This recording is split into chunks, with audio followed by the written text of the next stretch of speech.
don't always get to choose in this life, win and lose in this life, but I'ma prove in this life, we can move in this life. Yvan Bourgeois, bienvenue au podcast. Ça fait plus que 6 mois. D'habitude, c'est aux 6 mois. On s'est perdu de vue, on s'est reparlé. Là, on fait une série exclusive, dans ton patelin à Winnipeg, au Manitoba.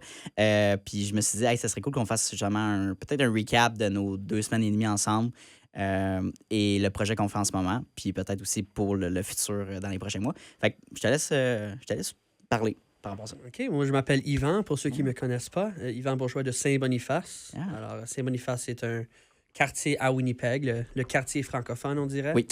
Puis plus de 50 000 francophones ici à Saint-Boniface. Alors, oui, c'est possible de vivre en français à Saint-Boniface, mais pas nécessairement à l'extérieur de la ville. Puis, ou à l'extérieur de ce quartier. Ouais. Mais moi, j'ai toujours œuvré en français toute ma vie. J'ai appris l'anglais à 7-8 ans, aussitôt que je suis sorti de la salle de classe, aussitôt qu'on a commencé les activités. Nice. Mais moi, famille francophone, des grosses familles aussi. Ma mère a 7 frères et sœurs, mon frère en a 6. Puis tout le monde a gardé leur français. La majorité a gardé leur français. C'est hot, ça, parce que ta génération de tes parents ont quand même encore 7 frères. Ça. De mon bord, c'est ça. C'était pas ça, du moins. Là. C'est peut-être 2, 3, 4 max. Exactement. Fait que c'est le fun d'avoir différentes réalités à travers le Canada. Puis tu me dis, hey, tu devrais venir justement à Winnipeg, Manitoba. Il y a une belle communauté francophone que je connaissais pas. Puis évidemment, quand je suis arrivé, tu m'as présenté, tu m'as fait le tour aussi de la ville. Puis je pense que je tombais un petit peu en amour aussi avec les gens qui sont là. C'est beau, c'est familial, c'est le fun. Je sais pas, il y a comme un esprit de familiarité qui est là, qui n'est pas présent partout. Les gens sont toujours prêts à aider, c'est ça. Aider. Je dirais que c'est des valeurs comme communes qu'on a comme francophones. Ça, c'est vrai. L'entraide, le soutien. J'ai appris en Acadie l'an dernier que la tolérance, l'ouverture et l'inclusion, 3 valeurs qu'on partage comme francophones. Puis un autre aussi, je pense, c'est la résilience. 100% la résilience. Garder notre français. En faisant le lien avec le peuple acadien, Ouais. qui ont été déportés en 1755. Yep. Il y en a qui ont quitté aux États-Unis, il y en a qui sont allés au Québec, il y en a qui sont allés jusqu'aux prairies, puis il y en a beaucoup qui ont retourné. Fait que retourner quand ton village a été brûlé, tes terres ont été brûlées, ça prend la résilience. Puis là, ça fait 250-300 ans qu'ils sont encore là. Puis, moi, je viens d'une famille acadienne, c'est pour ça. Exact. Un côté acadien, l'autre côté bien ancré à Saint-Boniface, mais du Québec et la Saskatchewan. Mais on est 35 cousins et cousines dans cette famille. Wow. Et tous les 35 ont gradué.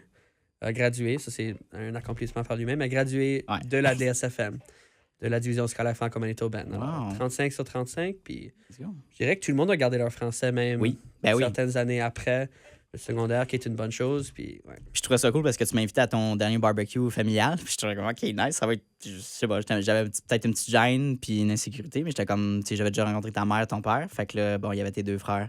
Il y avait la petite nièce, je crois. Ouais. Puis ma mère. Puis ta mère. Puis ta grand-mère. Ta mère. Ta mère, right? Fait que là, je me faisais. Puis Roger, qui est comme un ami. Mon oncle. Right, ton oncle. Puis, fait que, puis c'est le fun parce que comment j'ai vu ça, c'est que tout le monde a grandi, puis toi incluant, avec le français et l'anglais. Fait que vous avez appris l'anglais puis le français côtoyer également, avoir cette être bilingue finalement. Exactement. Tu voyais ça avec ma nièce qui a même pas 2 ans, à peine 1 an et demi. Puis elle est déjà en train de traduire son père qui est francophone, sa mère qui est anglophone. La même chose à son père qu'a dit à sa mère. Comme, je pense pas qu'il y a des adultes qui pourraient faire ça honnêtement. Fait que, il est très impressionnant. Puis commencer ça dès un jeune âge, ça a un effet. Right? Tu commences ça à 2 ans. Quand tu as 8-9 ans, peut-être quand tu vois quelqu'un en public, ça va ouvrir l'esprit un peu plus. Ou... Ça a des retombées dans le reste de la vie. For sure. Puis avant qu'on passe dans la partie business du podcast, on peut continuer là-dessus, c'est intéressant. Les écoles d'immersion, c'est de plus en plus populaire, c'est ça que tu me disais justement. Fait que peux-tu expliquer un peu c'est quoi le concept d'une école d'immersion? Alors, les cours se déroulent en français toute la journée. Fait que les cours de sciences, les cours de maths, les cours de français, pas le cours d'anglais évidemment, mais l'idée c'est qu'on a beaucoup de familles exogames. Alors, avec un parent anglophone, un parent francophone. Où là, on voit beaucoup l'arrivée des familles immigrantes qui viennent au Manitoba. Puis, dans les yeux de, par exemple, une famille ukrainienne qui vient au Canada de l'Ukraine pour s'enfuir de la guerre, pour eux, ils ne parlent pas l'anglais ni le français. Ils vont peut-être parler l'ukrainien, peut-être le russe. Et pour eux, c'est automatique. On met notre enfant dans l'école immersion parce qu'ils voient la valeur d'avoir multiples langues. Puis, je trouve ça vraiment intéressant. Mais plusieurs familles anglophones ici au Canada ne voient pas la valeur de mettre leur enfant dans l'école en français.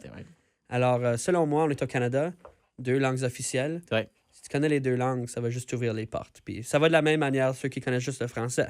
Fait qu'ici à Saint-Boniface, on connaît beaucoup de gens qui parlent juste en français et pas l'anglais. Mhm. C'est bel et bien, c'est excellent. Mais si on veut œuvrer dans la vraie vie, si tu veux un emploi, si tu veux que tes enfants soient dans les sports, etc., aller au docteur, ça peut se faire en français, mais C'est plus, la c'est- vie quotidienne est en anglais ici. Oui. malheureusement. Fait, est-ce que c'est biaisé de dire, tu sais, disons, un immigrant, quelqu'un qui rentre au pays, qui disait tu peux vivre à 100% en français ici, c'est-tu la réalité ou.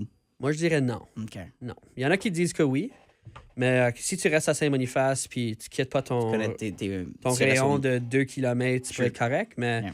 aussitôt que tu sors de ce rayon où tu veux aller au Costco ou tu veux aller te faire réparer ta voiture, Exact. par exemple. Aller au Tim Hortons, ça, je veux dire. Exactement. Yeah. Au Tim Hortons, il faut parler en anglais. Right. Ouais, n'importe où, là. Exactement. Ouais, tu sais, c'est comme. Puis je pense l'arrêter. Puis de toute manière, t'es juste avantagé d'avoir. Tu sais, d'être bilingue et non juste de t'asseoir sur l'anglais qui est peut-être plus prédominant. Mais comme si tu veux faire affaire ou tu veux développer ta carrière, tu sais, en tant qu'employé, développer des skills, innover, ben apprendre une seconde langue, tu as un. Je dirais que tu as un avantage sur beaucoup plus de gens, right? Puis je pense que ça fait aussi un lien à ton ouverture d'esprit quand tu voyages aussi, je veux dire. 100%. Tout ça, c'est tellement important, mais évidemment, quand tu as un certain âge, ça peut être. Tu sais, je veux dire, français, c'est une des langues les plus difficiles à apprendre, on s'entend. Fait comme de commencer ça avec tes enfants dès un jeune âge, c'est des cerveaux qui ont des éponges, fait ils apprennent beaucoup plus rapidement, right? 100%. Puis aussi, l'accès à l'éducation, je dirais, c'est une problématique Ah oui, OK. assez particulière à Winnipeg ici. OK. Comme par exemple, moi qui ai fait mon bac en admin des affaires, je voulais faire concentration en marketing. Parce que c'est quelque chose qui me passionne. Right. Mais ils n'offrent pas ça à l'université francophone ici. Fait À que- l'USB, ils ont pas. Ouais, à l'USB, il y a mais pas le- OK. heureusement, l'USB est affilié avec l'Université du Manitoba. Alors, j'ai fait une année de cours, 6 cours en anglais Right. pour avoir mon bac avec ma double concentration en Mhm. marketing et management. Mais management, c'était à faire à USB, mais du côté marketing, il faut aller ailleurs si je connaissais pas l'anglais. Right. Puis, Fait- j'avoue ouais. que les cours étaient un peu plus difficiles en anglais aussi. Ah oui, plus Le difficile. jargon, des mots-clés, même l'écriture, comme j'ai pas vraiment Oui. eu des bonnes notes sur mes dissertations, sur les projets Ouais. que je donnais Yeah. parce que je connaissais pas nécessairement Ouais. le flow en anglais, C'est vrai, comment faire un c'est pas les texte mêmes termes. efficace, comment C'est vrai. des déterminants qui sont pas là, right? C'est un Mhm. peu différent le style de communication. Mais ça a été un avantage pour toi, je veux dire, d'apprendre aussi le lingo en anglais. Puis le 100%. français au niveau du marketing, parce que le marketing, c'est vrai. Puis je pense que le monde des affaires, on a souvent associé ça historiquement à l'anglophone. Mais en réalité, on peut faire, puis il y a beaucoup d'opportunités en français. Ouais. Faire affaire en français, la preuve, c'est qu'évidemment, au Québec, on le sait, là, beaucoup d'entreprises qui offrent des services en français uniquement. Puis il faut que tu aies quand même une aisance en anglais parce que tu vas avoir des clients, mais principalement, je veux dire, le podcast, je pense 95% de nos entrevues sont en français. Fait que, tu sais, mais ailleurs en Canada, peut-être c'est un petit peu différent.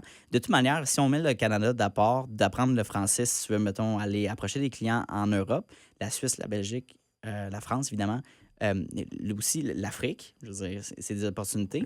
Un marché Ça, en croissance right. en Afrique aussi. Why not? Il y a aussi certaines communautés aux États-Unis, mais les plus gros marchés, bon, vont prendre le Canada puis l'Europe après. Mais oui, fait que, tu sais, je pense qu'il faut juste avoir une ouverture d'esprit. Puis là, je pense que ça fait une belle transition vers la business side of the podcast, mais on peut parler du projet, on peut parler de notre projet en ce moment, pourquoi pour donner du contexte, on a travaillé ensemble sur un mandat ensemble de podcast avec le RD, RD Canada, et on a fait 3 saisons ensemble, on a fait beaucoup d'épisodes, beaucoup de contenu, c'était super cool, puis je pense qu'on a eu aussi un lien où on a développé une amitié, évidemment.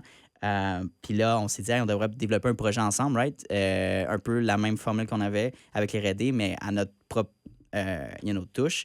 Fait que c'est là que tu me dis, hey, ça serait le fun qu'on fasse peut-être une série. Manitoba, il y a une belle communauté à mettre de l'avant, right? Fait que, avant de continuer, je te laisse un petit peu développer de comment l'idée t'est venue ou comment c'est venu à développer ou à ce qu'on fait aujourd'hui, right? Mais selon moi, le meilleur format pour sortir ses idées, c'est long form, right? Yeah. Toi, tu connais une Yeah. conversation d'1 heure, 1 heure et demie. Yeah. On peut actually développer There you nos go. idées, on peut sortir ce qu'on a Actually. dans la tête. Yeah. Il n'y a rien qui me dérange de plus qu'un débat politique où on met, Ah ouais? OK. on met un temps de 30 secondes. Ah ouais. OK, comment vas-tu adresser la crise de logement? 30 secondes, allez-y. Personne ne peut sortir Yeah, leurs idées there dans you go. 30 Ouais, secondes. non, c'est ça, right? exact. Puis ça les rend nerveux, puis tu peux voir. C'est stressant. pratiqué, right? Aussi, Yeah. right? C'est C'est rehearsed. scripté. Ils ont un script. Yeah. Ça, c'est pas le podcast du tout, right? On sort les idées, Yeah. There you go. on peut dire des choses, comme on C'est peut vrai. faire des erreurs des fois. On n'a Oui, pas c'est besoin normal. de dire une phrase parfaite non plus. On peut tout améliorer dans le montage aussi, C'est s'il vrai. faut couper des mots, right? Le format est le fun à faire. Fait que pour moi, le meilleur format, c'est du podcast. Puis, comme touchant un peu plus sur le premier projet qu'on avait fait, on voulait mettre en valeur le rayonnement les communautés francophones de l'extérieur du Exact. Québec. Alors, Ouais. souvent, des personnes ne savent pas qu'il y a des francophones au Manitoba, en Alberta, en Colombie-Britannique, au Yukon, Yeah. à Iqaluit. Tout partout, il y a C'est des vrai. francophones. C'est vrai. Puis les gens ne savent pas. Alors, à travers le projet avec le RD, on donnait des subventions pour des projets communautaires à travers le Canada. Yeah. Puis on a financé 60 projets à travers le Canada. Alors, j'ai appris à connaître plusieurs personnes Nice. autour, connaître des communautés, connaître des organismes. Yeah. Parce qu'on comprend qu'en francophonie, beaucoup de la francophonie tourne autour des organismes. Yeah. Et honnêtement, l'écosystème Radio-Canada. Radio-Canada a une grosse place Yeah. au Canada. Exact. Puis, ouais, c'est tout ça. C'est venu de le rayonnement de ces projets-là. Puis, faire réaliser que oui, ça existe les francophones à l'extérieur du Québec. Exact. Puis, oui, il faut en faire en français. Oui, ils ont du Ouais. succès. C'est possible d'avoir une famille francophone Oui. ici aussi. Étudier en français. Fait que l'idée est un Développer peu ça. venue de là. Mhm. Puis, la communauté francophone à Winnipeg, selon moi, devrait attirer plus de talents francophones. Beaucoup d'opportunités, je crois, quand je suis venu ici. Puis je pense, je l'ai vu, je pense, dans les premiers jours, littéralement, je raconte cette histoire-là, mais la première journée que, bon, je suis allé chez vous, je m'allais au Tim Hortons, j'avais faim, niaiseux. Je m'en vais m'asseoir et il y a des citoyens indiens, je dirais, je me souviens plus de leur prénom, malheureusement, mais ils sont venus m'aborder tout de suite. Là, je suis venu m'asseoir, j'ai pris un petit lunch, puis ils sont venus comme si j'étais un de ses amis. Puis évidemment, on a commencé à se parler, puis il a remarqué que je venais pas d'ici. Fait que là, on a développé une connexion personnelle, puis une connexion de business aussi. Il m'a dit, on va connecter, je suis intéressé par des services marketing ou podcasts à la limite. Fait que from day one, puis je m'attendais tellement pas à ça, puis j'étais comme wow. Fait que déjà là, c'est ça. Il y a beaucoup d'ouverture de genre bâtir des projets ici. Évidemment, on va parler de ça tantôt, là, mais d'établir potentiellement un second studio à Winnipeg pour développer autant la francophonie entrepreneuriale que le côté anglophone, évidemment. Mais fait que beaucoup de choses. Mais toi qui habites ici, parlons un petit peu de la réalité de la francophonie, puis aussi d'opportunités d'emploi, des gens qui veulent peut-être venir du Québec, développer quelque chose ici. Pour moi, la vie francophone, la francophonie ici, est assez jeune, honnêtement, dans sa jeunesse un peu. La DSFM, comme j'ai dit, la Division scolaire franco-manitobaine, a été fondée en 1994. Fait que, par exemple, mes frères qui sont nés en 85-87, ils ont commencé leur vie étudiante pas dans la DSFM. OK. Fait que c'est des écoles indépendantes qui œuvraient en français. Ma mère, quand elle allait à l'école, dans les années 70, on parlait de ça avec Caroline Touchette, il n'y avait pas le droit de même apprendre en français. Fait que ma mère, qui a 63 ans, n'avait pas le droit d'apprendre en français C'est fou. quand elle allait à l'école.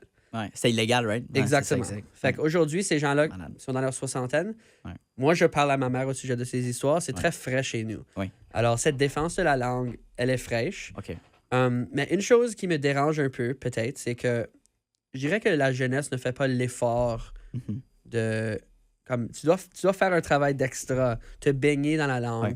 pour vraiment t'améliorer en français, continuer à parler en français, Ouais. pas perdre ton français, right? C'est vrai. Fait que regarder la télévision en français, je sais pas, moi, je regarde le match des Canadiens de Montréal en français. C'est Exact. comme ça que je regarde en francophonie. Oui. J'écoute la musique en français. Oui. Pour moi, c'est comme un hardwire dans ta tête, dans ton cerveau. Ouais. Ouais. Comme une switch. Ouais. Le matin, quand je m'en vais à l'USB pour aller enseigner, j'écoute la musique en français. C'est vrai. Comme ça, quand je rentre dans ma Ouais. classe, mon cerveau est en français. 100% du temps, quand on conduit ensemble, tu mets toujours de la musique francophone, qui est très cool parce que j'ai pas l'initiative de le faire moi-même. Tu sais, je veux dire, on est souvent dans nos habitudes de genre nos styles musicaux et tout ça.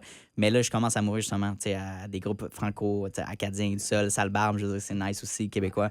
À des choses que j'écoutais pas vraiment. Puis c'est comme, hey, c'est actually bon, le beat est bon, les paroles sont bonnes. Fait que bref, oui, c'est intéressé à ça. Mais pour moi, c'est un peu des nouveautés aussi. Je dirais Ouais. que j'ai commencé à vraiment Ah me ouais? baigner dans la musique francophone il y a 2 ans. Il y a 24 mois. Ah, j'étais sûr que c'était Ouais. plus que ça. Ah, Fait qu'il y a ouais. 2 ans, je pense Oh, que c'était nice. Blue Jeans Bleu, était au Oui, Festival ben du oui. Voyageur. T'as puis commencé ça, ouais. je connaissais toujours Radio, puis Yeah. à la Claire Ensemble, comme toutes Ouais, les ouais. bandes qui vont au festival. Yeah. Mais non, j'ai vraiment commencé à pousser parce que j'ai commencé à me dire que Nice. si je veux m'améliorer en français, je travaille en français toute la journée, go. il faut faire les pas d'extra, right? Exact. C'est pas juste mes 8 heures en Mhm. français que je vais vivre en français. Il faut faire ça à tout temps. Il faut lire en français. Ouais. Il faut Exact. parler à nos proches en français. Ouais. right? Mon groupe d'amis, on est assez chanceux qu'on a l'habitude de parler en français entre nous, qui est vraiment bon. Puis honnêtement, je trouve ça intéressant. Comme aussitôt qu'on se voit en public, on se voit au bar, on se voit, je sais pas, n'importe où, on parle en français. C'est automatique. Le franglais même. Franglais, puis avec ta famille, c'était ça. C'est souvent, on switchait où il y avait des mots, des termes. C'est comme anglais, français, ta grand-mère. Je suis comme, what? C'est fou un peu de vivre ça. Moi, je vis pas ça. Fait que c'est le fun, tu sais. C'est vraiment le fun. Cette C'est aisance-là. dynamique. Puis des fois, on invente des mots. On met des verbes qui n'existent pas. On va driver chez notre ami. Ouais, c'est ça, driver, ouais, exact. Exact, ben, c'est du vrai franglais, tu sais. Puis c'est la beauté de la chose, je pense, d'être ouvert à ces deux cultures-là. Puis tu sais, tu m'avais mentionné quelque chose l'autre fois aussi. Tu m'as dit comme, tu sais, t'as des amis franco, t'as des amis anglo. Et tu me dis, je pense, la relation n'est pas la même entre, ou mettons, tes interactions n'est pas la même entre des amis franco et anglo. C'est quoi, pourquoi tu dis ça, genre? C'est quoi la réalité un peu de ça? Selon moi, peut-être on se comprend à un niveau, right? On comprend que nos familles, comme peut-être on a toutes vu une double vie un peu, les francophones. On vit une vie en anglais quand je vais au hockey, baseball, on va au Costco, on va au restaurant. Puis la vie en français, c'est un peu à l'école, avec notre famille, à l'église, right? So, c'est un peu... Plus une communauté appropriée. On crée ces deux mondes un peu. Que selon moi, les mondes devraient être plus ensemble. Alors, comment est-ce qu'on crée ça? Plus de business en français, plus d'opportunités de parler en français. Je sais pas. Ça devrait juste être un peu plus naturel, selon moi, chez les jeunes franco-manitobains. Parce que le statistique, c'est... On parlait de l'école immersion tantôt. 95% des jeunes en immersion perdent leur français dans les premières 5 années après le secondaire. Fait que si tu vas pas à l'école en français, tu travailles pas en français, tu parles pas en français avec tes élèves tu vas perdre ça. ou avec tes amis, 95% que tu vas perdre. Le pourcentage que tu vas perdre. Fait que moi, je connais beaucoup d'amis. Par exemple, un de mes amis m'a approché et a dit « Je suis électricien, j'aimerais ça commencer à mon propre compte. Qu'est-ce que tu penses que je devrais faire? » Moi, je dis « Pars un service en français. Parce que toutes les personnes francophones à Saint-Boniface, même dans les régions rurales... Veulent être desservis en français. Moi aussi, ma priorité numéro 1, quand je cherche un contracteur, quelqu'un à l'externe, est-ce qu'il parle en français, oui ou non? 1, pour supporter la communauté. Bien sûr. Puis 2, cette connexion, right? On se connaît un peu, puis on connaît les valeurs. Exact. Puis, c'est ça. Alors, mon ami, il m'a dit, moi, j'aimerais ça me lancer en électricité à mon compte, mais j'ai perdu mon français. On était à l'école secondaire ensemble. Puis il l'a perdu parce qu'il ne le pratiquait plus. Parce qu'il ne pratiquait plus. Puis, il vient d'une famille francophone aussi. Mais c'est juste un peu moins naturel dans leur contexte. Peut-être. Les parents commencent à adresser leurs enfants en anglais quand ils ont 18 ans. 19 ans, c'est rendu automatique. 20 ans, 21, 22, rendu 23, 24, tu as la difficulté à t'exprimer en français. Puis, si moi, je me mets dans ses pieds, imagine être complètement francophone, puis complètement faire ta business en français. Je pense que tu aurais honnêtement des dizaines, sinon des centaines de clients, juste le fait que tu es francophone. On parle même pas d'un service excellent, là. Fait que si tu as un service excellent et tu es bilingue, ça serait selon moi. Puis c'est ça, puis les gens qui nous écoutent, c'est des entrepreneurs, fait que ils vont dire, ouais, OK, tu sais, comme ça vaut la peine justement d'ajouter un service francophone puis d'avoir cette ouverture-là, ça a des coûts et tout ça. Mais en regardant, oui, ça peut être financièrement intéressant, mais pas juste ça, c'est que ta notoriété puis ta réputation aussi augmente. Dire, t'as un électricien A qui offre ça, qui est fermé, right, qui est anglo, puis que that's it, qui n'est pas ouvert à rien. Puis après, tu as un électricien B, justement, qui parle français, qui comprend la culture, les référents. Ben c'est clair, je vais aller vers le B. T'sais, même si, mettons, je suis un anglo à 100%, je trouverais ça intéressant que, justement, il est ouvert d'esprit, ça démontre sa jeunesse, son innovation. Fait que c'est juste avantageux. Puis, comme on dit tantôt, tu peux expatrier tes services, exporter tes services, excuse-moi, puis développer cette clientèle-là. Fait que non, tu es juste avantagé à apprendre une autre langue. Puis, on peut parler de d'autres langues, mais mettons l'espagnol aussi. C'est un des langues aussi qui est très intéressant à apprendre. Pour retourner au français, comme ça l'ouvre des portes de commerce que tu n'auras pas. Alors, par exemple, quelqu'un qui a une business en consultation web à Winnipeg, qui offre tes services en français, ou premièrement, on va commencer en anglais. Qui est ton marché cible en anglais? Puis on va parler du Canada, les États-Unis. Peut-être le Royaume-Uni, des places un peu à travers le monde, mais si tu offres un service en français, là, c'est qui? Le Québec, la Louisiane, l'Europe, l'Afrique. Même, il y a certaines communautés francophones en Asie. Partout. Ça l'ouvre des portes partout. Alors, selon moi, c'est un cadeau. Alors, quand tu gradues puis tu as eu la chance d'étudier en français, tu as ce cadeau. Pourquoi gaspiller ce cadeau? Right? Il faut le garder. Puis ça prend du travail. C'est pas facile. Right? Non. Ça peut être difficile, justement, les jeunes, parce que je me mets là-dedans. Puis même moi, c'est difficile peut-être de m'intéresser à la culture puis au français, parce que l'anglais est tellement bien brandé, dans un sens que la culture pop, puis la musique, puis tout ça, c'est tellement plus enivrant, puis c'est peut-être qu'il y a un aspect plus cool, I guess, plus le fun que genre le français parce que c'est plus petit, il y a moins d'argent qui est mis là-dedans, fait que c'est une moins grosse machine, I guess, que tout ce qui est le côté artistique anglophone, mais c'est normal, mais en vieillissant, on dirait que c'est venu par lui-même, puis après en vieillissant, tu comprends aussi l'avantage Ouais. de t'intéresser à ça, en discutant avec des gens peut-être un peu plus vieux aussi. Je suis intéressé au Québec. Right? Comment est-ce que ça se passe au Québec, les adolescents? Est-ce qu'ils parlent en français dans les couloirs? C'est-tu anglais dans les couloirs? C'est quoi? Non, c'est français. Ben, c'est ça dépend des régions, mais je dirais, mettons, moi, j'ai étudié à Laval. Non, j'ai étudié en banlieue de Montréal, puis c'était principalement en français. Plus tu vas dans des écoles multiculturelles, plus tu vas avoir différents, tu sais, de l'anglais, du français, de l'haïtien, du créole. Tu peux avoir, right, plein de l'arabe aussi. Tu sais, tu peux avoir toutes sortes, mais principalement, je te dirais que le français domine. Fait que ouais, tu sais, comme. C'est sûr, si mettons, je suis un anglo, puis je me suis un anglo qui est dans un environnement purement français, il va parce qu'il faut qu'il deal avec le français, il faut qu'il apprenne le français, il faut qu'il parle, il faut qu'il comprenne le. Fait que, tu sais, ouais, c'est un peu ça la réalité. Ouais, C'est beau. bonne affaire, yeah.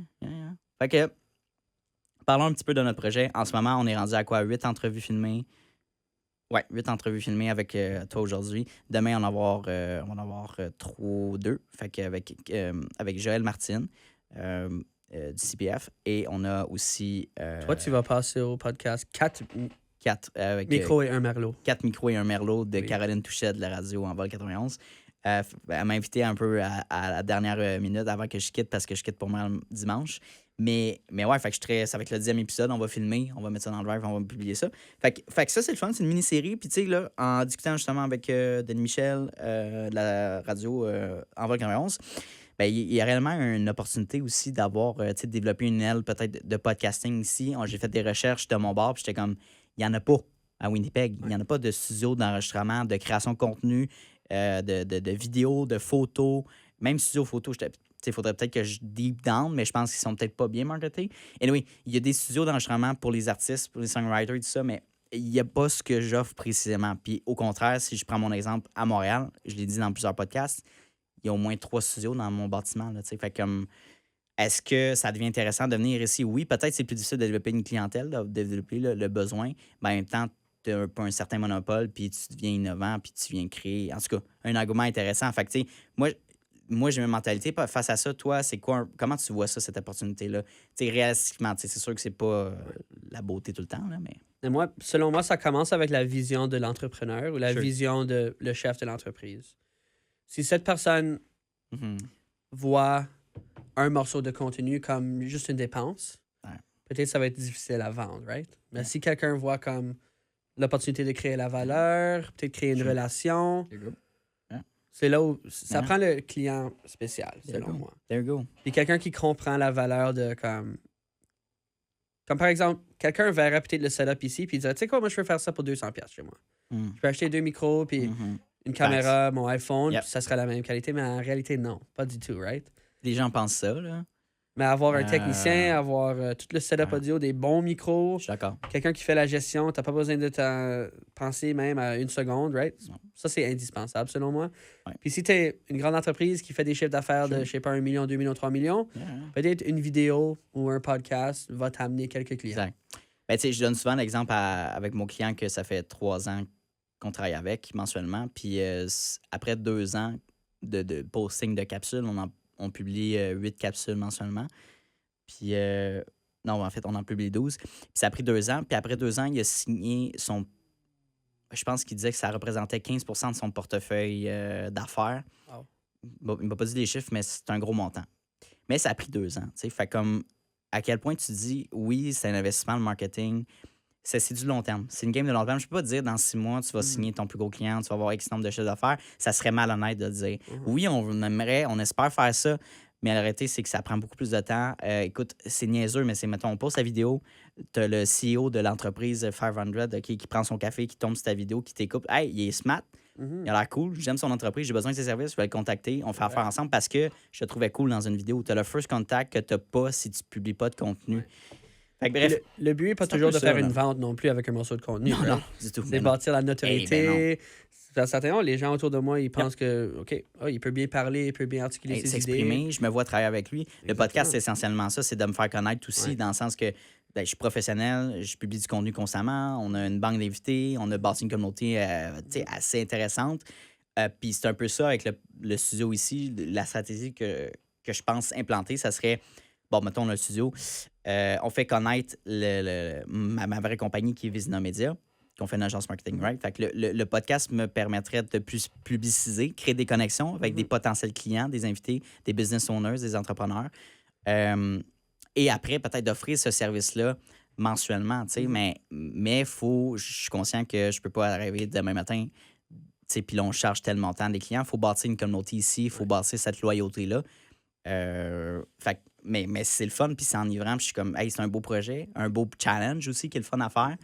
Puis je trouve que c'est bas risque. Il n'y a pas beaucoup de risques là, reliés à ça. Quelque chose qu'on n'a pas encore discuté, mais honnêtement, les organismes, il y a beaucoup d'organismes francophones à Winnipeg. Yeah. Puis selon moi, si tu es une entreprise ou un organisme, tu dois avoir un type de contenu à l'externe. Puis les organismes, honnêtement, les podcasts seraient parfaits pour eux parce qu'on parle des partenaires, on parle de développement de plans stratégiques, on parle de toutes sortes d'affaires qui est difficile de communiquer dans une vidéo de 30 secondes.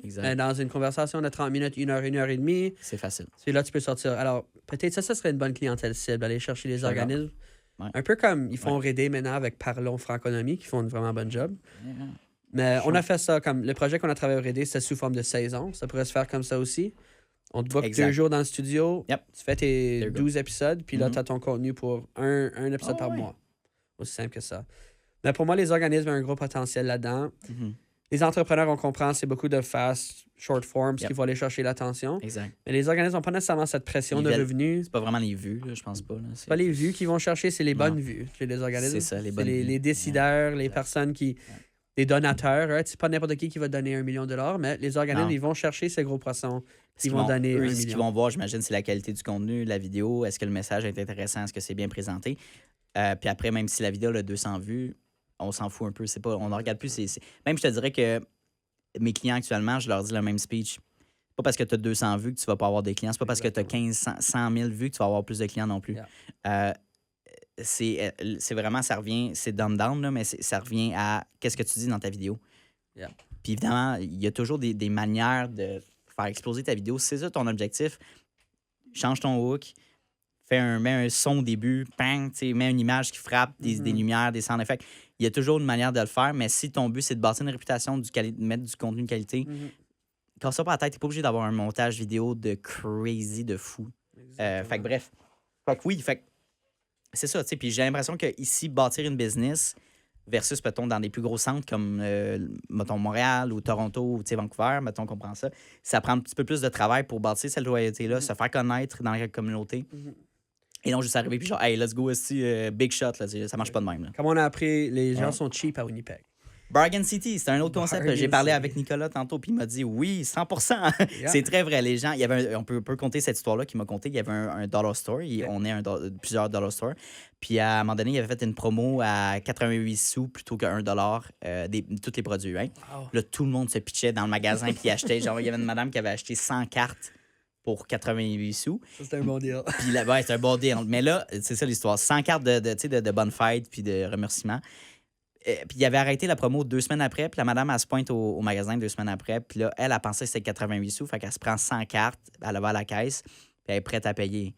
Puis elle a dit, j'étais sûre que c'était 88 sous. Fait qu'elle dit, ben là, je vais juste en prendre 3 cartes plutôt que 100. De 88 sous à $1, là, la différence, là, right? C'est 12 là, c'était 100 cartes. 12 en 2009, genre. OK.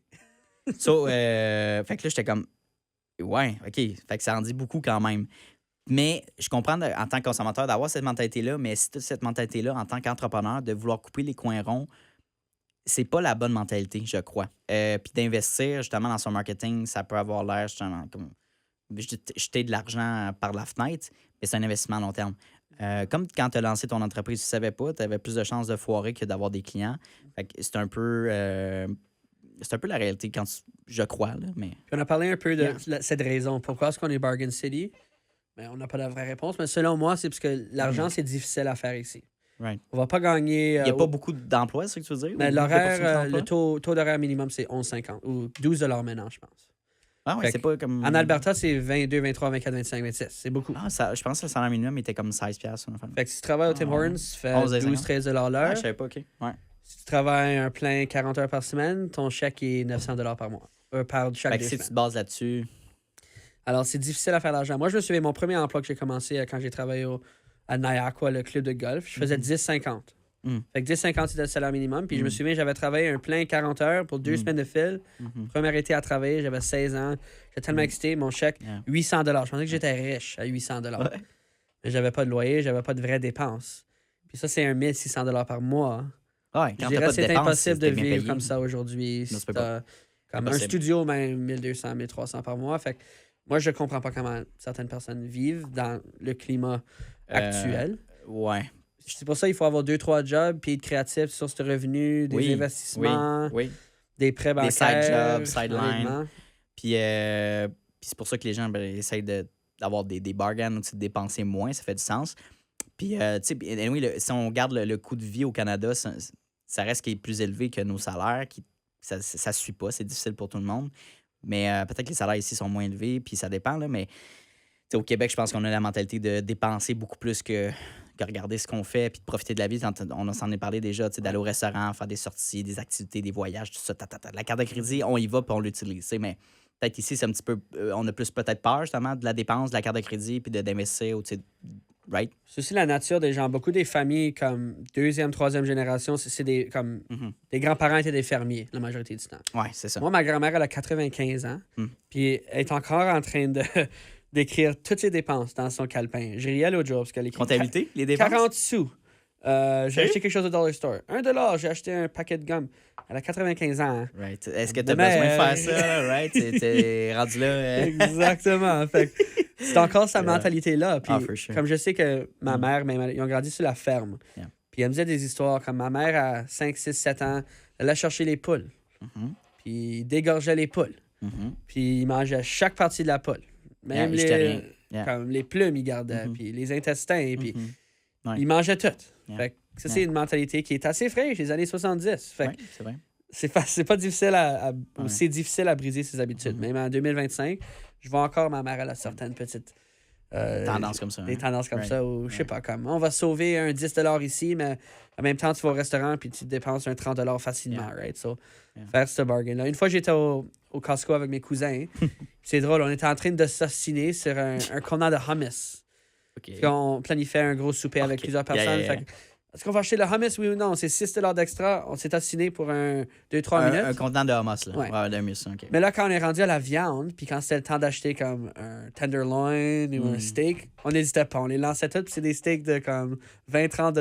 Alors, en La perspective, viande, on riait. ouais. Parce qu'on est comme la viande, c'est facile à dépenser de l'argent, mais Ouais.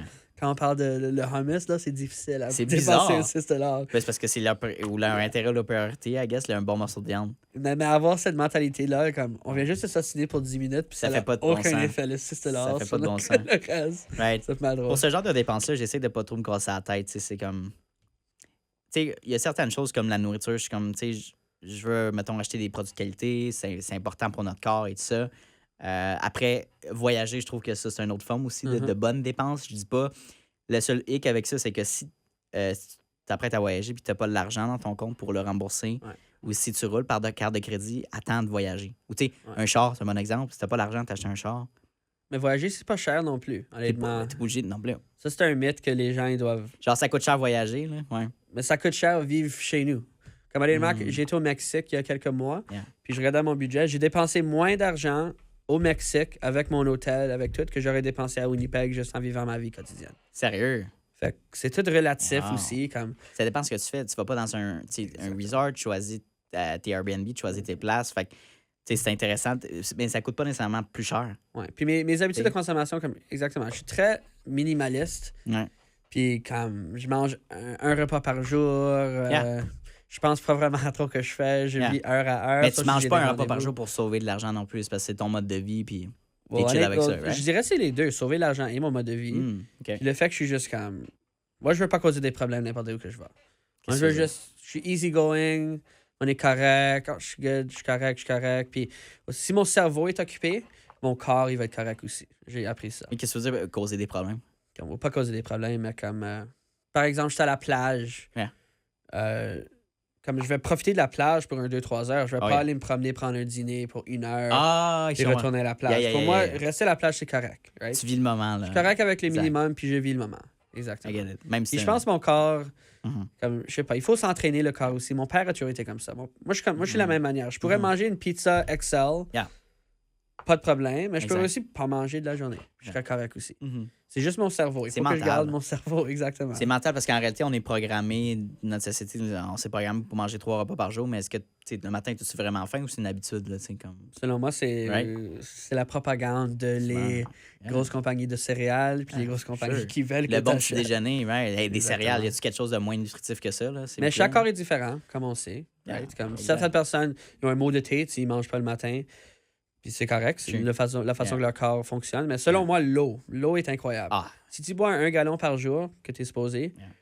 ton corps il Exact. va fonctionner correct, ta peau va être Ouais. bonne, ta peau va même, je sais pas, elle va être parfaite. on Ouais, dirait, ouais, tu vas avoir si une bois belle 1 peau. gallon. Puis la nourriture aussi, tu vas avoir moins faim, aussi. tu vas pas chercher Ouais. ces nutriments. Mhm.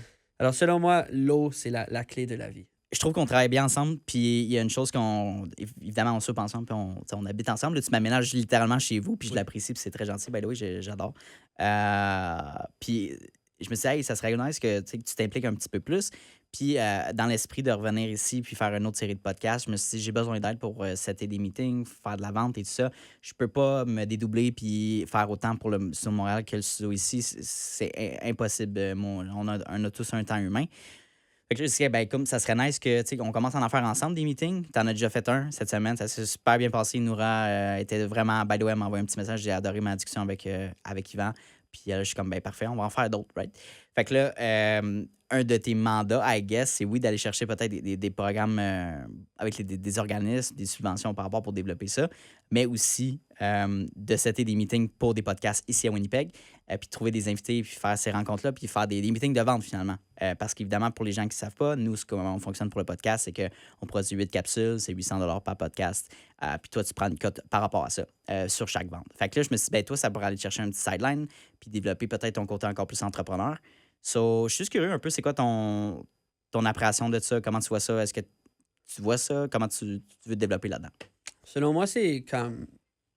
J'amène mon expertise de 27 ans dans cet écosystème, right? Alors, savoir qui aller chercher, qui envoie un courriel, Yeah. qui envoie un texto, qui envoie un LinkedIn, Yeah. savoir le meilleur canal, savoir qui aussi. Mm-hmm. Comme, selon moi, si toi, tu étais pour faire le travail, tu te casserais la tête pour un 20, 30, 40 heures. Yeah. C'est quelque chose que moi, je peux faire pour dans Yeah. 2-3 Je suis heures. d'accord. right? Je suis d'accord. Ouais. Alors, c'est juste aller chercher. C'est un peu comme le mentorat, I guess. Oui. C'est pas Ah, oui. répéter des erreurs. Mhm. Mais selon moi, comme Mhm. il faut avoir l'expertise d'un marché, puis bien comprendre Ouais. le marché. Comme, par exemple, si moi je rentre à Montréal puis je commence Ouais. à booker des podcasts, Yeah. je saurais pas où commencer, right? Puis Ça toi, serait tu as un exact. peu une idée Mhm. qui domine quoi, Ouais. OK, le marché immobilier comme ça, Ouais, right? ouais. Fait que ça, c'est une de mes expertises, je dirais, que Ça, je je suis peux d'accord. amener à la table. Puis aussi, écouter. Moi, j'adore écouter. Je Mhm. dis souvent ça. Je pourrais faire des rencontres, 8 rencontres de 1 heure dans une journée, puis ma journée, elle passerait comme ça, Yeah. puis je serais heureux à chaque jour. C'est excellent. Ouais. Puis je connais plusieurs personnes qu'après un 20 minutes de rencontre, un 30 minutes, ils commencent à perdre un peu le focus, puis ils commencent à être un peu dans la lune. Mais comme j'ai dit, si je garde mon cerveau stimulé, Mhm. si c'est une bonne rencontre pour commencer, je suis correct pour Yeah, toujours. yeah. Mais les rencontres là où on commence à dire, OK, on commence à répéter des sujets ou débattre Exact. des choses qu'on Non, a non, déjà non, fait. non, ou... non, c'est ça. Ça fait depuis le mois de septembre qu'on discute Exact. de cette place. Right? Yeah, Des fois, ça m'agace. Ça m'agace, les meetings inutiles. Ouais, mais du nouveau, comme tu dis, c'est de nouvelles personnes que je Exact. rencontre.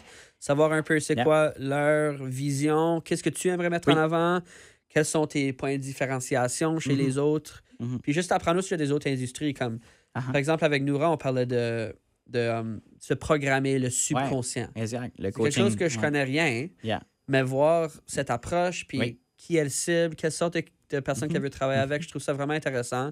Puis ça m'aide à comprendre le portrait d'affaires, l'écosystème Ça canadien. affine ton côté le côté entrepreneurial. Je veux dire, tu apprends aussi de ces gens-là. Puis moi aussi, à chaque fois que je rencontre une nouvelle personne, une nouvelle business, je suis comme ah, wow, c'est ça la réalité, c'est nice. Puis ce qui est le fun, c'est ça justement, c'est que veux pas, nous, on est, mettons, à 3 heures de vol ou 26 heures de char. Fait que c'est comme, je connais mon marché à Montréal, puis j'en ai beaucoup d'autres. Tu sais, mettons, j'ai le marché de Québec aussi qui m'intéresse. Veux pas, c'est ça. Fait qu'il y a un petit peu de déconnexion quand je suis pas ici. Fait que d'avoir quelqu'un qui habite ici, comme toi, qui s'intéresse à ça, plus en mode gestionnaire de ça, à savoir comme coordonner finalement Puis après, ben, c'est quoi les autres besoins qu'on aurait pour le studio? Ben, c'est un animateur ou une animatrice. Fait que pour les gens qui écoutent ici, peut-être qu'on pourrait le clipper là, puis actually promote ça. Là. Ok. Mais on cherche vraiment justement un animateur, une animatrice qui voudrait faire des épisodes, des entrevues de podcast avec des entrepreneurs ici, anglo-franco. Et aussi, évidemment, on a Biram qui peut nous aider pour la tech, donc de faire tout ce qui est la gestion des caméras, la gestion des mics, qui est en backstage en ce moment, puis de faire le switcher finalement.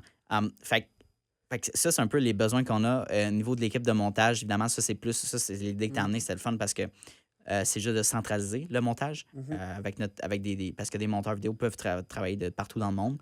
Fait que juste d'envoyer tout le contenu qu'on filme en studio dans un drive et que le montage se fait à distance. Fait que j'essaie de voir un peu les challenges, mais mettons les grandes lignes, je pense que ça serait ça au niveau de nos besoins. Moi, je dirais challenge numéro 1, c'est le bassin de clients potentiels en français. Yep. C'est pour ça qu'on va offrir en anglais aussi. Oui, évidemment. Mais, élargir un peu les possibilités, mais... Mais ça doit être le plus facile possible, c'est ça. Ouais. L'entrepreneur, il veut, comme M. Normand a dit, l'entrepreneur veut entreprendre, il veut faire ce qu'il aime. Il veut, si tu es un plombier, tu veux faire du travail plombier, tu es électricien, tu veux faire de l'électrique. Exact. Ouais. Fait que, Yep. clé en main, le plus simple possible, je viens pour 1 heure, OK, tu me donnes 8 clips, ça c'est mon contenu pour Perfect. 2 mois. Yep. Nice, ça me coûte 800 awesome, c'est un win-win. C'est un clé en main, finalement. C'est comme tu prends le temps de venir 1 heure, on produit ton contenu, on le monte, on le publie sur nos pages. Toi, tu le republies sur tes pages. Puis après, bien évidemment, il y a, si tu as aimé ton expérience, il y a aussi la manière de travailler mensuellement ensemble, faire plus de contenu, différents contenus. Fait que, mais oui, c'est une formule super le fun et facile à faire. N'importe qui n'est pas à l'aise devant la caméra devient à l'aise avec un format podcast. Puis travailler sous base mois à mois aussi, une base mensuelle, ça te permet de bâtir peut-être une banque de contenu. Peut-être un jour, puis on va rester très flexible aussi. Peut-être un jour, il y a un entrepreneur à Winnipeg qui dit tu sais quoi, j'aimerais intégrer du B-roll dans mon prochain épisode de podcast. Mais on shoot du B-roll, on garde ça dans le drive. On a du footage pour les prochains mois aussi, si quelqu'un veut faire une autre vidéo. Ou, tu sais, puis on travaille avec un courtier immobilier qui est Maxime Belval à Montréal. Et puis lui, c'est un format vlog. Mais il fait aussi du podcast avec moi, mais on filme un vlog à chaque mois avec lui, puis on le suit. Fait qu'il s'en va faire une visite de maison ou il se promène dans... Là, on est allé voir le stade des Roquettes à Laval. On est allé dans la place en arrière, pas VIP, là, mais tu sais, les... Place Belle, c'est beau, ça. Non, mais vraiment dans le stade des... Ouais, la place Belle, exactement, excuse-moi. Puis bref, on a rentré dans les coulisses, dans le fond. Puis c'était vraiment intéressant, il nous a montré, il parlait avec la personne qui vend des billets, puis... Là, fait qu'on se promène, puis ce genre de contenu-là qui est le fun aussi à faire avec un stabilisateur, un iPhone, 2 petits micros, facilement. Fait que ça, puis ça nous amène en marketing de toucher à différents types de formats de contenu. Puis mais moi, ce que je préfère à 100 000 % parce que c'est efficace, c'est pas trop énergivore, puis c'est le fun pour la personne, c'est de s'asseoir ensemble en studio pendant 1 heure, puis de prendre un café, puis jaser. C'est humain, c'est le fun. C'est comme une mini session de thérapie aussi. 100%, j'ai juste pour mentionner. Ça fait du bien, ces idées. Sure. Puis moi, j'adore le sentiment, comme les 8 podcasts qu'on a fait ici. Après, quand on arrête l'enregistrement, juste le soulagement, puis comme, wow, ça c'était excellent. Comme, on a eu cette réaction à chaque émission, right? There you go. Fait que je trouve ça super intéressant. 100%. Puis, c'est quoi je retourne à l'exemple du courtier immobilier. C'est quoi le but d'un morceau de contenu comme ça, un vlog? C'est quoi le but? Montrer l'authenticité, montrer c'est qui Maxime derrière le courtier.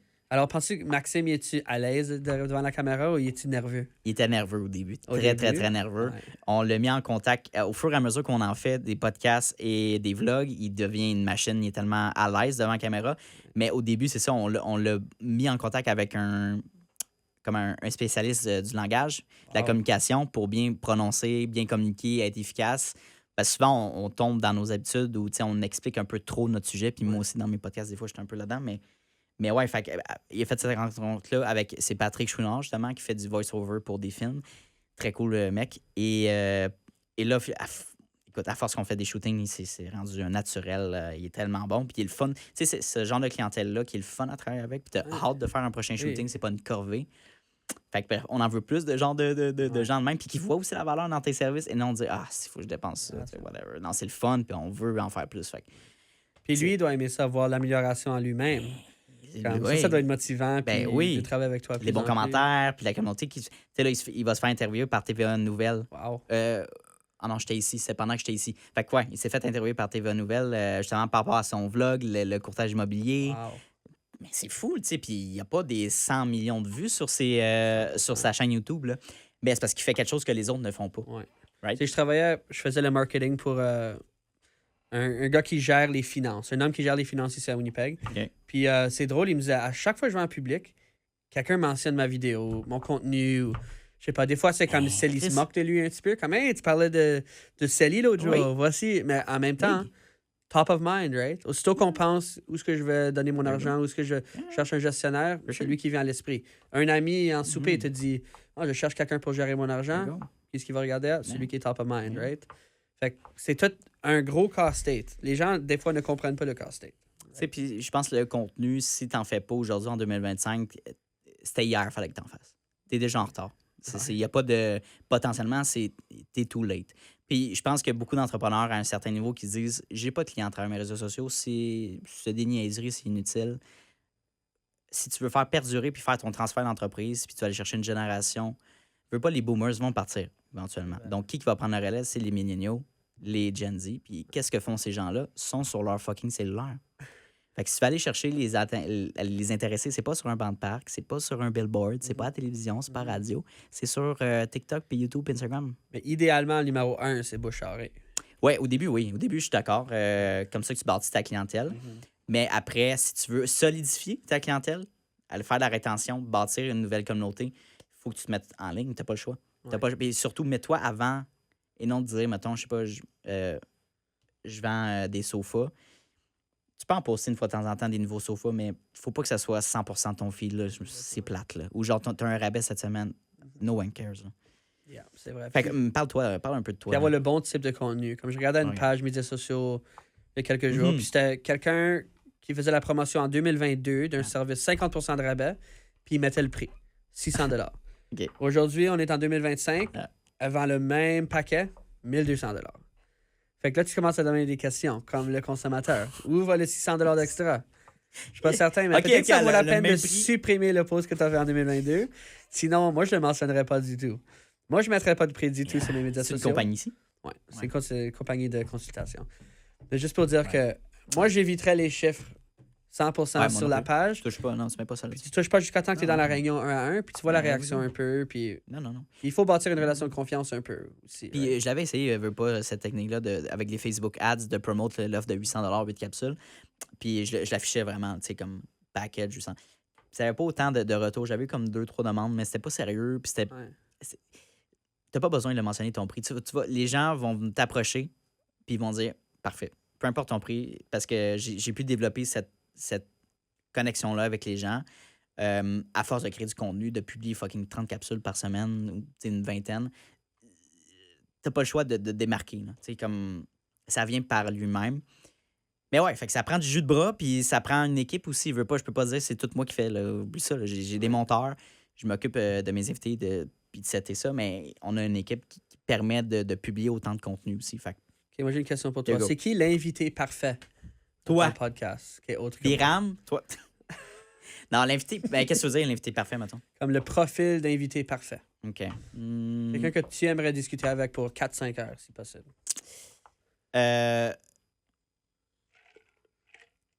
Je te dirais je veux développer. J'ai pas eu beaucoup. J'ai eu l'opportunité de faire des podcasts avec des gens quand même semi-connus. Fait que des drôlement inspirants, des Marianne Spear. On a fait Anto Tran. On a fait Isabelle Bonin. Mais là, j'ai pas eu mettons, j'ai pas poussé la machine de genre. Mettons des Olivier Primo, Nicolas Duvernois, François Lambert, Guillaume Abatiello. En affaires un peu. Oui, mais pas des OD. Là. Ça a toujours été ma mission. Je veux pas interviewer des Hélène Boudreau. Ça m'intéresse pas. Je sais qu'elle peut aller me chercher des vues, mais je m'en fous. Ça dilue ton contenu. Right? Exactement. Comme on pourrait dire, oui, c'est une femme en affaires. Elle a OnlyFans, elle fait de l'argent, comme elle est à son compte. Est-ce que toi, tu veux t'associer comme business? Non, fait que je veux pas ça. Fait que, tu sais, comme là, récemment, j'ai slide dans les DM de Guillaume Abatiello de Salvatore. Puis lui, il fait pas mal de podcasts. Là, en tout cas, Salvatore, c'est en croissance, cette compagnie-là. Mais ouais, puis parce que lui, il est à Québec, fait que c'est compliqué. Mais la gestionnaire marketing m'a renvoyé un courriel récemment, puis elle m'a dit, écoute, j'ai le propriétaire de Ubi, qui est c'est Salvatore, mais ils ont parti une Ubi, qui est une plateforme immobilière. Ouais. Un peu comme... j'ai vu ça. Right? Fait que là, est-ce que tu serais intéressé de faire un épisode avec celui-là? Puis j'ai dit, à 100%, je veux l'interviewer, le propriétaire, le fondateur. j'ai envoyé mon lien calendrier, puis il l'a booké ce matin, rapido. Fait que là, Vraiment, hein? je suis comme, OK, nice. Fait que ça, je dirais l'invité parfait, quelqu'un qui a un parcours atypique, OK. qui a vécu des choses difficiles, pas que j'encourage ça, mais qui ont eu un parcours difficile, que c'était le mouton noir dans la famille, personne ne croyait en eux, un peu l'underdog finalement, puis qu'il a pu bâtir par ses propres mains, son propre argent, une entreprise qui a vraiment du succès, qui sort de l'ordinaire. Ben ça, j'ai beaucoup de respect pour ce genre de personnes-là. Quelqu'un, si on prend l'exemple concret, puis moi, je m'en fous là, si vous me jugez par rapport à ça, quelqu'un qui passe à OD et qui lance son entreprise après en surfant sur leur vibe de popularité temporaire, puis après, il se lance en affaires, il part une marque de vêtements, un drink, whatever. Je trouve pas... Tu sais, business-wise, c'est très smart. Je respecte ça. Yeah. Mais est-ce que c'est authentique? Est-ce que c'est honnête? Est-ce que tu as vraiment travaillé pour? Non, parce que tu as eu ta chance dans une émission populaire. Fait que... Puis je pense que souvent, ces gens-là, ben s'ils développent pas leur communauté, ils travaillent pas là-dessus, ben ça va être en pente descendante. Fait que ça, j'ai moins de respect pour ce genre-là. Ouais. Mais des entrepreneurs, justement, qui ont travaillé fort, qui n'étaient pas connus, qui ont bâti leur réputation, ça à 100 000 %. J'adore ça. Dépend d'où vient l'idée, je comprends. Comme si c'est juste, hey, je veux faire de l'argent parce que je veux m'assurer que je peux vivre dans une belle maison. Okay. Ouais. Là, tes motivations sont peut-être pas à la bonne place. C'est bon, tu sais, tu peux pas... Versus quelqu'un qui a son bébé, ou depuis que je suis jeune, j'ai toujours voulu être entrepreneur, puis finalement, j'ai trouvé le bon produit que je veux me lancer. Ou tu sais, genre un entrepreneur. Exact. Ou tu sais, un employé, justement, qui a un enfant ou une famille, puis tout ça, qui ont des responsabilités, puis c'est difficile, puis qui sont pognés là-dedans, puis c'est comme, hey, je veux tenter de me lancer en affaires pour essayer d'avoir une liberté avec mes enfants, une liberté financière, de pouvoir voyager, offrir quelque chose de différent pour mes enfants et non d'être pogné, puis aussi d'être une inspiration pour les enfants. Ça, c'est comme, hey, go, man, c'est bravo, là. Je veux t'encourager, je veux t'aider. Et pour revenir à avec M. Abitialo, là. Sure.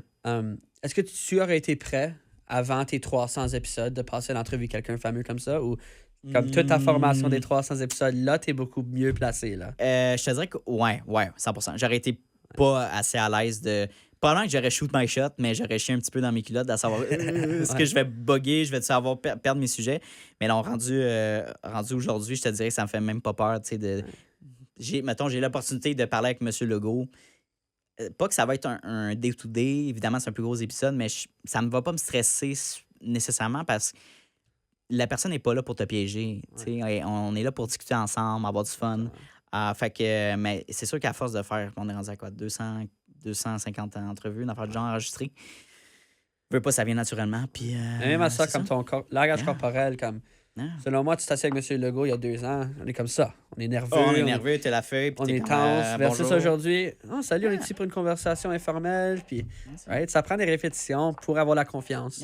Puis cette confiance, comme les gens peuvent sentir cette confiance dans la chambre. Puis je la sens avec toi beaucoup maintenant. Versus quand on s'est parlé il y a 2 ans. Là. Comme tu étais quand même confiant, puis différent. Mais là, on dirait que c'est comme un aura un peu différent. C'est pas la même chose. C'est pas la même chose 100%. Puis je vois ça avec les autres qui rentrent dans la salle, les 8 podcasts qu'on a fait dans les 2 semaines ici. Ils rentrent un peu nerveux, ils savent pas à quoi s'attendre. Ouais, c'est normal. Tu dis jamais vu à Winnipeg. C'est même, je le vois tout le temps. Ça, c'est drôle parce que c'est quand on place les caméras, puis comme... Exactement.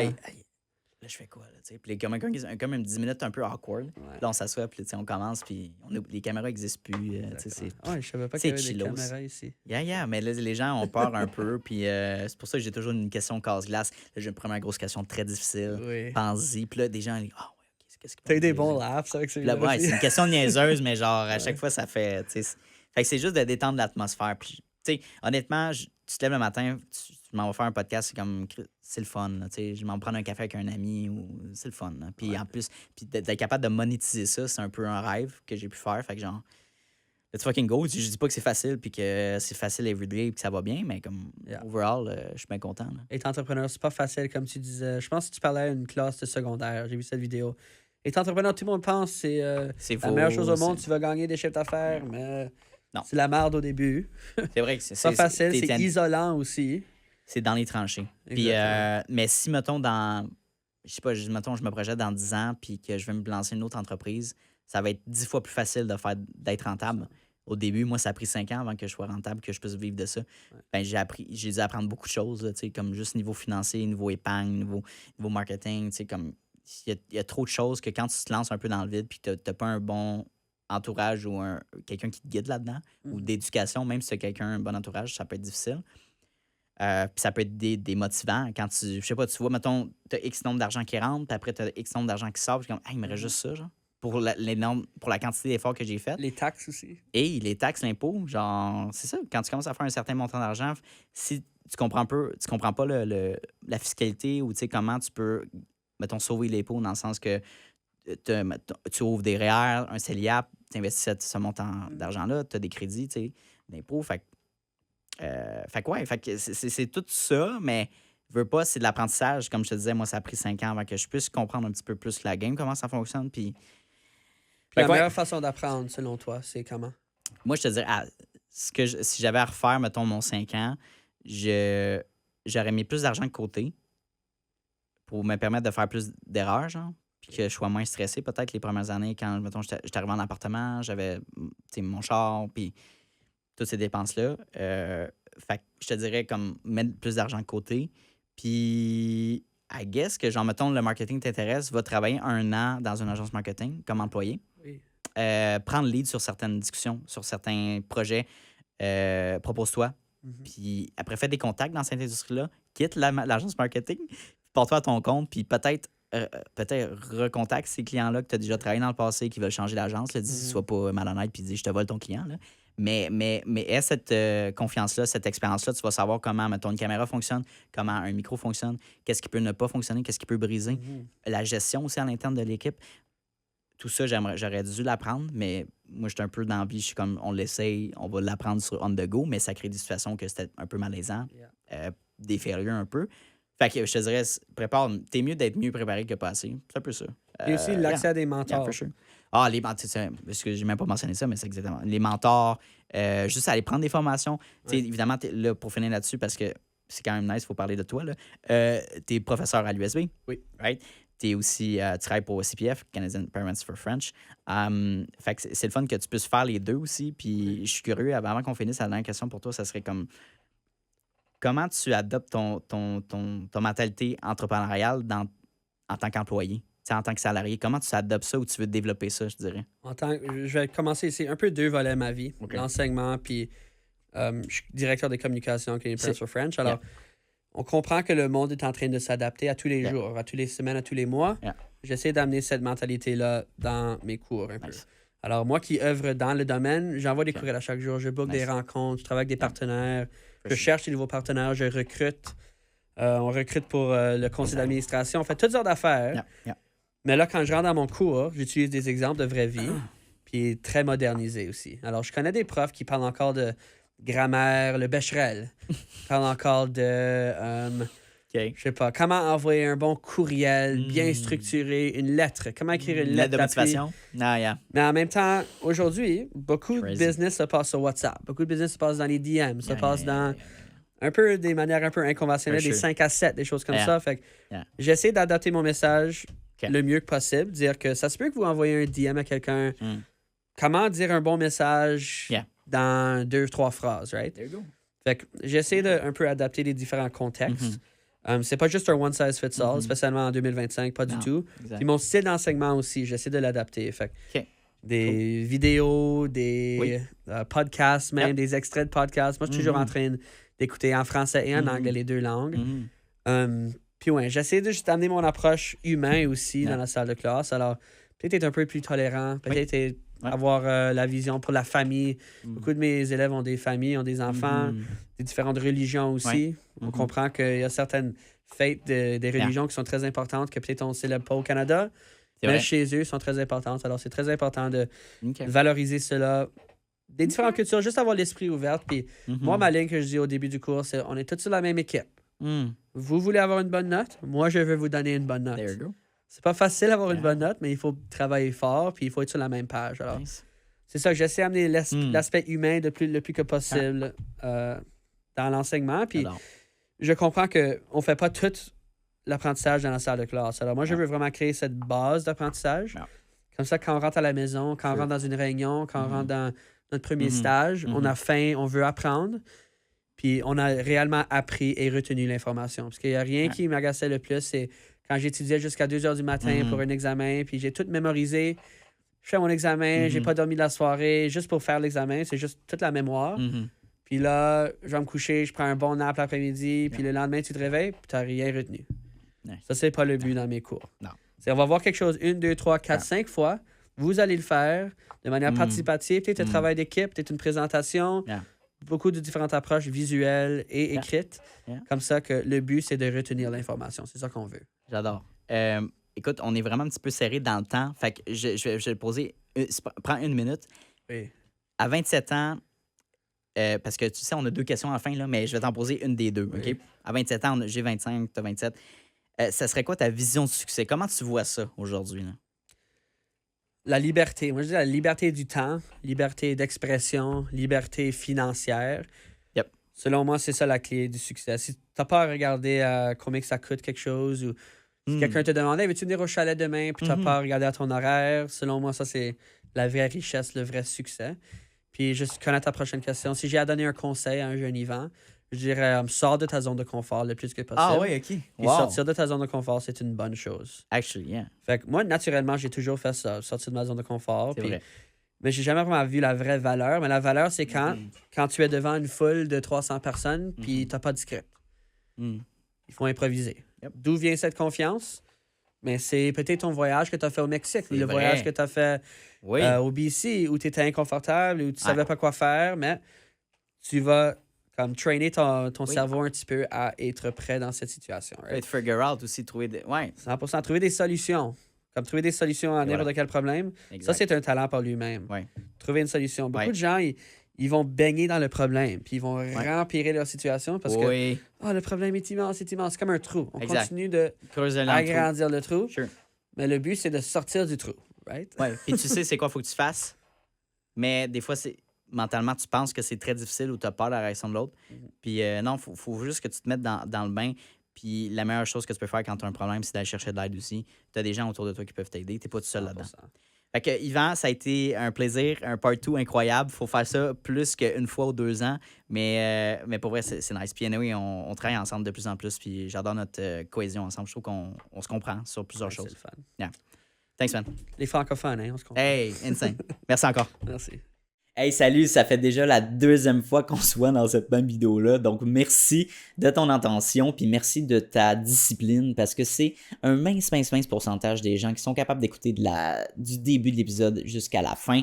Donc, merci beaucoup de ta discipline. Ça démontre énormément de motivation de ta part et bien sûr d'un aspect important de l'entrepreneuriat que oui, la motivation c'est important, mais la discipline c'est encore plus important. Donc, merci de ton attention. La meilleure manière que tu peux me repayer pour ce podcast-là, c'est tout simplement de repartager le podcast dans des Instagram Stories, d'en parler avec tes amis, d'envoyer le lien à tes amis. Hey, Mathis, va donc écouter cet épisode-là, c'est super intéressant. Ça vaut de l'or, puis ça va me permettre d'aller faire croître le podcast à un niveau exponentiel. Donc, merci beaucoup pour ton aide et ton intérêt pour le podcast. Et bien sûr, on se revoit la semaine prochaine dès jeudi midi pour un nouvel épisode. Donc, bonne journée à toi.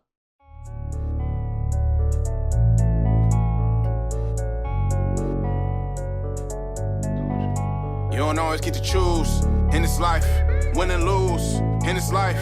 But I'ma prove in this life, we can move in this life.